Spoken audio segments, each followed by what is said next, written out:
Afternoon, everybody. Jeff from Rust Bucket Valley Garage. We are going to be doing the wheel speed sensor this afternoon because the same sensor also transmits the TPMS data, which is faulty.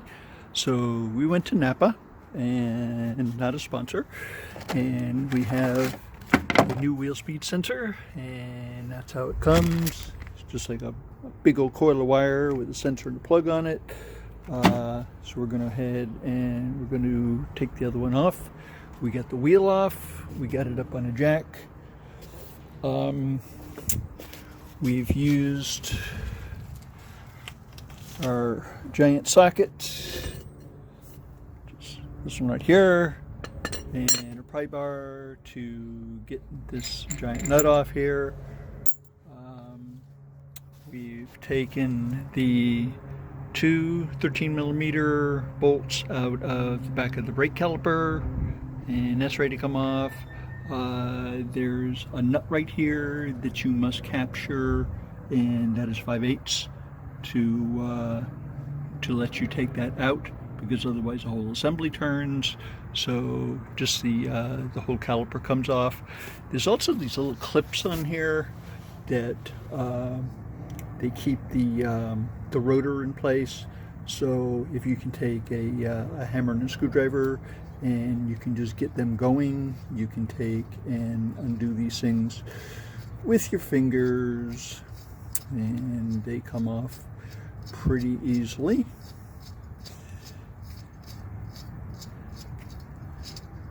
Okay, got that off. Looks just like that. You can go ahead and reuse those things. Let me show you what it looks like with the caliper off and the disc off. Alright, so to take and get the rotor off, you have to take the caliper bracket off, and there are two 3/4 inch bolts that hold that on. Those are the guys right there. Hey, the rotor comes off.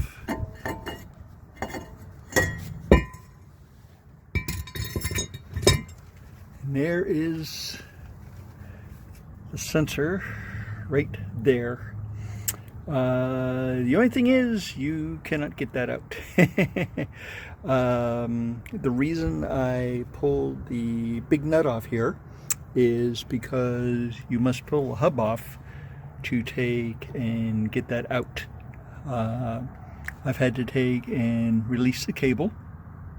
Here it goes, here, to take and get that off.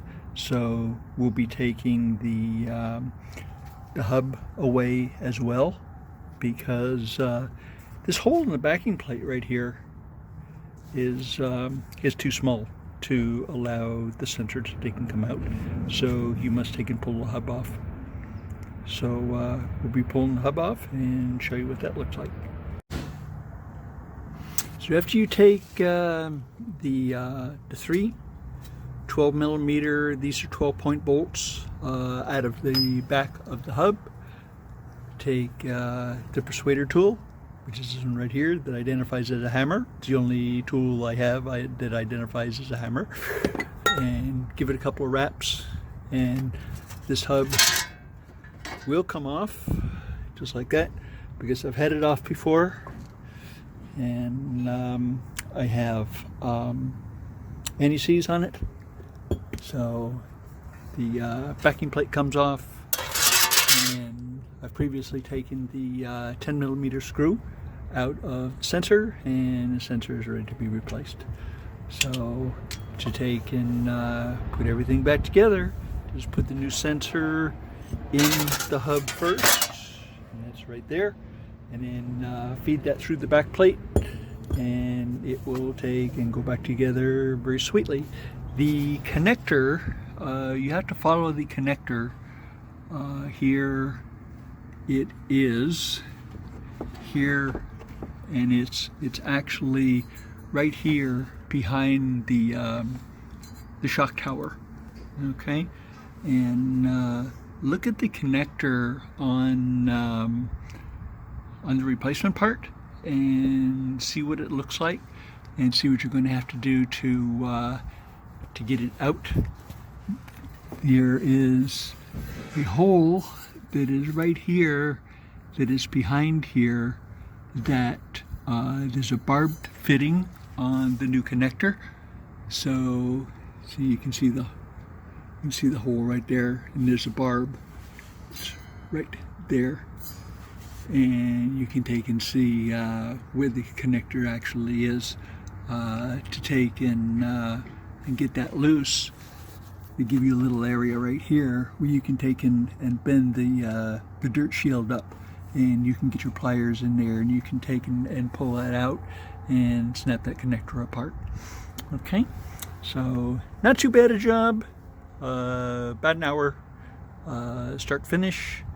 So I wish you good luck in your exploits, and hope I've given you a little bit of information, and have fun. So I always have fun working on the cars, and the more the merrier. Anyway, please subscribe, and I hope I've given you some good information. Hit the notification button if you want to know when we do something new, and have a nice rest of your day. Talk to you next time.